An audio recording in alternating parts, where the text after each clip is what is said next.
Hi friends, welcome back to my YouTube channel. ಇವತ್ತು ನಾನು ಸಿಂಪಲಾಗಿ ಮೊಸಪ್ಪು ಸಾಂಬಾರು ಮಾಡ್ತಾಯಿದ್ದೀನಿ. ಸಬ್ಸಿಗೆ ಸೊಪ್ಪು ಮತ್ತು ತೊಗರಿಬೇಳೆನ ಹಾಕಿಬಿಟ್ಟು ಬನ್ನಿ ಯಾವ ಥರ ಮಾಡೋದು ಅಂತ ಹೇಳ್ತೀನಿ. ಮೊದಲಿಗೆ ನಾನಿಲ್ಲಿ 1 ಕಪ್ ತೊಗರಿಬೇಳೆನ ತೊಳೆದ್ಬಿಟ್ಟು ಕುಕ್ಕರಲ್ಲಿ ಹಾಕ್ಕೊಂಡಿದ್ದೀನಿ. ಅದಾದ ನಂತರ ಸ್ವಲ್ಪ ಜೀರಿಗೆ, 2 ಟೊಮೊಟೊ ಮತ್ತು 2 ಮೀಡಿಯಮ್ ಸೈಜು ಈರುಳ್ಳಿ, ಸ್ವಲ್ಪ ಹಸಿಮೆಣಸಿನ್ಕಾಯಿ ಇಷ್ಟನ್ನು ಹಾಕ್ಕೋತಾ ಇದ್ದೀನಿ. ಬೇಕಾದರೆ ಟೊಮೊಟೊನ ಕಟ್ ಮಾಡಿ ಹಾಕ್ಕೋಬೋದು, ಆದರೆ ನಾನು ಕಟ್ ಮಾಡಿಲ್ಲ, ಇಲ್ಲಿ ಹಾಗೆ ಹಾಕಿದ್ದೀನಿ. ಯಾಕಂದರೆ ಬೇಳೆ ಎಲ್ಲ ಬೇಯುತ್ತಲ್ಲ, ಮುಚ್ಚಳ ಹಾಕ್ತೀವಲ್ಲ, ಹಾಗಾಗಿ ನೀಟಾಗಿ ಬೆಂದ್ಕೊಳ್ಳುತ್ತೆ ಅಂತ ಹೇಳ್ಬಿಟ್ಟು ಅದೇ ಥರ ಹಾಕಿದ್ದೀನಿ. ಮತ್ತು ನಾನಿಲ್ಲಿ ಸಬ್ಸಿಗೆ ಸೊಪ್ಪನ್ನು 1-2 ಕಂತೆ ತಗೊಂಡು ನೀಟಾಗಿ ತೊಳೆದಿಟ್ಟಿದ್ದೆ. ಸಬ್ಸಿಗೆ ಸೊಪ್ಪು ಸಹ ನಾನಿಲ್ಲಿ ಹಾಕ್ತಾಯಿದ್ದೀನಿ. ಇವಾಗ ಸಬ್ಸಿಗೆ ಸೊಪ್ಪು ಹಾಕಿದ ನಂತರ ಸ್ವಲ್ಪ ಬೆಳ್ಳುಳ್ಳಿ ಬೇಕಾದರೆ ಒಗ್ಗರಣೆಗೆ ಹಾಕ್ಕೋಬೋದು, ಆದರೆ ನಾನು ಅದೇ ಥರ ಹಾಕ್ತಾಯಿದ್ದೀನಿ. ಉಂಡೆ ಬೆಳ್ಳುಳ್ಳಿನೇ, ಅದು ಬೇಯುತ್ತೆ. ಬೆಳ್ಳುಳ್ಳಿ ಹಾಕಿದ ನಂತರ ಇದಕ್ಕೆ ಸ್ವಲ್ಪ ಅರಿಶಿನ ಪುಡಿನ ಹಾಕ್ಕೋತಾ ಇದ್ದೀನಿ.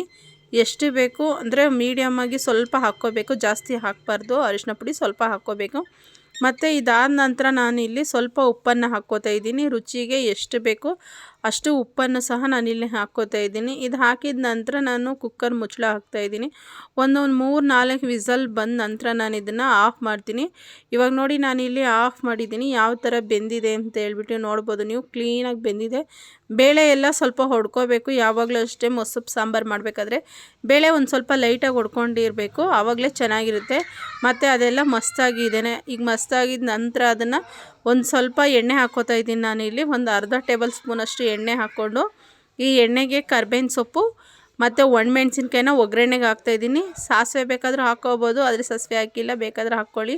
ಇದೆಲ್ಲ ಮಸ್ತಿರೋ ಸೊಪ್ಪು ಬೇಳೆ ಏನಿದೆ ಎಲ್ಲ ಮಸ್ತಿದ್ದೀನಲ್ಲ, ಅದನ್ನು ಇವಾಗ ಒಗ್ಗರಣೆ ಹಾಕ್ತಾಯಿದ್ದೀನಿ. ನೋಡಿ ಎಷ್ಟು ಕಲರ್ಫುಲ್ಲಾಗಿ ಚೆನ್ನಾಗಿ ಕಾಣಿಸ್ತಾ ಇದೆ ಅಂತ ಹೇಳ್ಬಿಟ್ಟು. ಸಾಂಬಾರು ಸಿಂಪಲಾಗಿ ಒನ್ ಟೈಮ್ಗೆ ಏನಾದರೂ ಮಾಡೋಕ್ಕೆ ಬೇಜಾರಾಯಿತಾ, ಆವಾಗ ಈ ಥರ ಈಸಿಯಾಗಿ ಬೇಗ ಚಿಕ್ಕ ಪುಟ್ಟ ಸಾಂಬಾರುಗಳನ್ನು ಮಾಡ್ಕೋಬೋದು.